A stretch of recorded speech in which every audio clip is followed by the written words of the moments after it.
The gold price cut an earlier rally from 5-week lows in London trade Friday, making its lowest weekly close since mid-December, and falling for the third week running in 2024, so far as political violence in the Middle East spread from the Red Sea to Pakistan, boosting fears of inflation and crushing bets that the Federal Reserve will cut interest rates in March. Pakistan is now the 9th nation to see cross-border conflict in the Middle East region since southern Israel was hit by Hamas's atrocities on October 7th. The US military said overnight it had again attacked Yemen, destroying anti-ship missiles aimed by Iran-backed Houthi militants at freighters in the Red Sea, a key route for Asia-Europe cargo.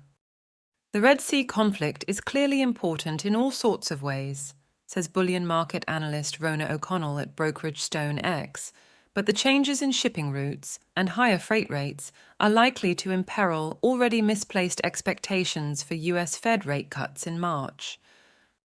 Despite bullion paying no yield, gold rose to new all-time high prices in 2023, even as Western central banks raised interest rates to the highest in almost 2 decades in a bid to counter the worst inflation since the 1970s.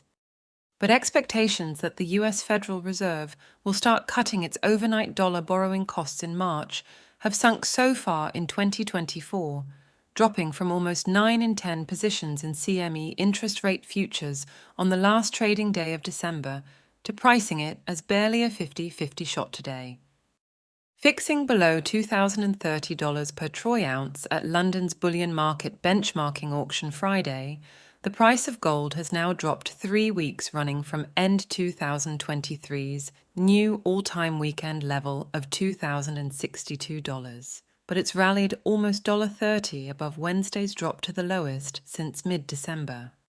Longer-term interest rates in the bond market also today reset to levels last seen before the Fed said last month that its policymakers expected to cut dollar interest rates 3 times across 2024,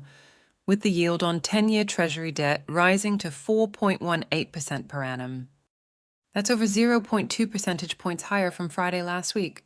the 5th steepest rise since this time last year.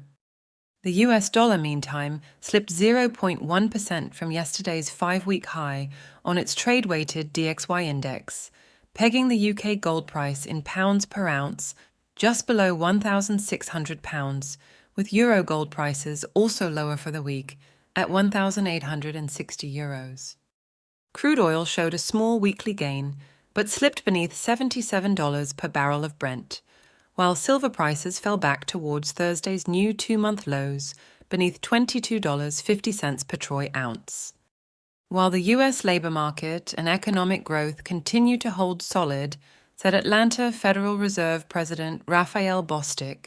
now a voting member of the US Central Bank's Policy Committee, in a speech Thursday, it appears that restrictive monetary policy is indeed working to help lower the rate of inflation. This unexpected progress on inflation and economic activity means my projected time to begin normalizing the federal funds rate is now the 3rd quarter of this year rather than the 4th quarter. Pakistan today underscored the need for closer cooperation on security issues in a high-level call with Iran after both sides attacked breakaway militias in each other's territory earlier this week. The fighting came as Jordan made fresh airstrikes against pro-Iranian militia in southern Syria, aiming to hit drug smugglers accused of shipping amphetamine Captagon across the porous border into the kingdom. There is an empire of evil emanating from Iran, said Isaac Herzog, president of Israel, which again hit Iran-backed military in neighboring Lebanon this week, while continuing its bombardment and occupation of Gaza following Hamas's attacks, at the World Economic Forum in Davos, Switzerland yesterday. Senior US politicians are meantime set to visit Taiwan next week, angering Beijing's communist dictatorship after pro-independence William Lai of the ruling Democratic Progressive Party, DPP, won the island nation's presidential election, but the opposition Kuomintang, KMT, took control of Taipei's parliament by 1 seat.